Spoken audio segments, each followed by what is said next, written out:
Basically दो तरह की गुडविल होती है क्वेश्चन के अंदर। एक गुडविल का नाम होता है परचेज गुडविल और दूसरी गुडविल का नाम होता है सेल्फ जनरेटेड गुडविल।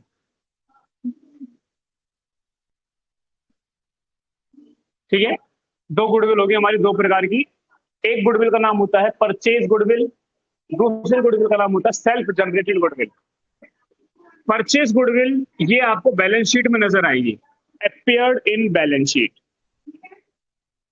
ठीक है, जो गुडविल आपको बैलेंस शीट के अंदर नजर आती है आप उस गुडविल को बोलोगे परचेज गुडविल। मैं केवल अभी आपको ये बता रहा हूं कि जो आपको दिखाया जा रहा है क्वेश्चन के अंदर उसका थीम क्या है, उसको हम क्या नाम दे रहे हैं।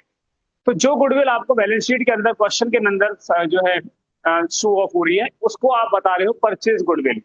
और जिस गुडविल की आप खुद अपने हाथों से कैलकुलेशन करोगे इस चैप्टर के अंदर, इससे अगले चैप्टर के अंदर, उससे अगले चैप्टर के अंदर, इस कैलकुलेशन वाली गुडविल को जो हमने कैलकुलेशन करी है पार्टनर के आने पर, पार्टनर के जाने पर, इसे हम बोलते हैं सेल्फ जनरेटेड गुडविल।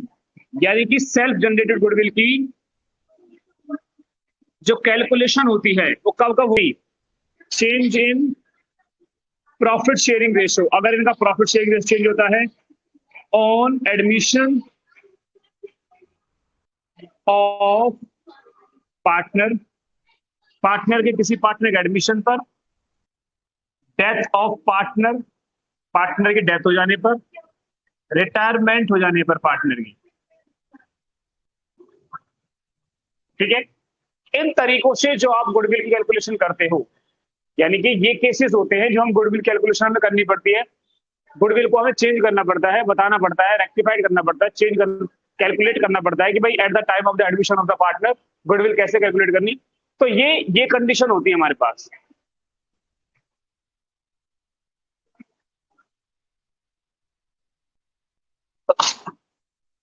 ठीक है, ये कंडीशन होती है। प्रॉफिट शेयरिंग रेशियो अगर फर्म चेंज करना चाह रही है तो, अगर किसी पार्टनर का एडमिशन हुआ है तो, अगर किसी पार्टनर की डेथ हुई है तो, अगर किसी पार्टनर का रिटायरमेंट हुआ है तो, इन कंडीशंस के दौरान जो गुडविल की कैलकुलेशन होती है उस गुडविल को आप क्या बोलते हो? Self generated goodwill. क्या बोलते हो आप उसको? Self generated goodwill. ठीक है,